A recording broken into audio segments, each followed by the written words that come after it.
pessoal, bem-vindo a mais uma aula de ciências e hoje nós vamos falar de um processo conhecido como eutrofização. É um termo, que vocês, alunos aí do Ensino Fundamental 2, ainda estudarão em ecologia, em poluição dos corpos aquáticos no ensino médio. Mas vamos começar, a falar e entender esse processo que acomete vários rios, várias lagoas aí no nosso país. O termo eutrofização significa enriquecimento de matéria orgânica, tá? Que pode ser de forma natural ou de forma antrópica, ou seja, o ser humano lançando essa matéria orgânica nos rios, nos lagos, principalmente através do esgoto. Tanto o esgoto doméstico quanto o esgoto industrial. Então, o que acontece? Essa quantidade, de matéria orgânica, que é o que vem, do esgoto, todo o esgoto doméstico, todo o esgoto industrial, eles muitas vezes são enriquecidos por matéria orgânica, por nitrogênio, por fósforo.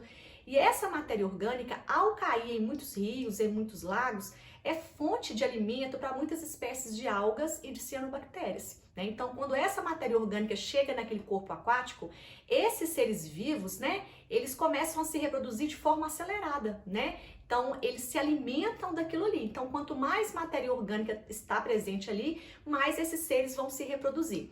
Em alguns momentos, eles se reproduzem tanto que formam uma camada, desses seres vivos na superfície dos rios e dos lagos, Aí inicia-se esse processo chamado de eutrofização. O que vai acontecer? Qual que seria o impacto negativo desse processo para a vida aquática ali, os impactos nas cadeias alimentares presentes ali naquele rio, naquele lago?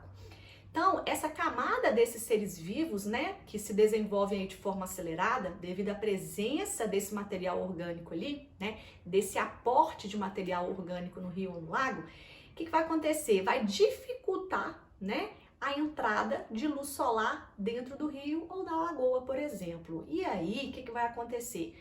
Os seres, os seres autótrofos, que são as plantas, as algas, e as cianobactérias que vivem ali, naquele rio, que é considerado, a base das cadeias alimentares, que são os organismos autótrofos, são aqueles seres que iniciam as cadeias alimentares, são seres fotossintetizantes, eles iniciam as cadeias alimentares porque eles produzem seu próprio alimento.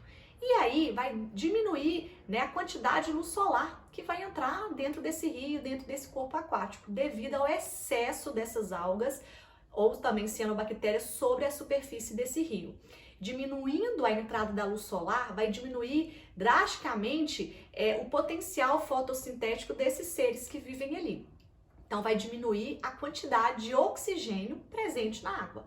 Então, se diminui esse oxigênio presente na água, a vida dos seres vivos ali estão em risco, Porque se a gente pensar que aquela alga ou se aquela planta aquática é o produtor que vai iniciar a cadeia alimentar, se acontece uma diminuição desses seres vivos, o consumidor primário, o consumidor secundário, o consumidor terciário também será afetado, Então, esse impacto da eutrofização vai atingir todos os níveis tróficos das cadeias alimentares que são estabelecidas naquele lago ou naquele rio, Uma outra consequência que a gente pode falar que com o tempo, essas algas, essas cianobactérias que cresceram de forma exagerada ali na superfície do rio, elas morrem.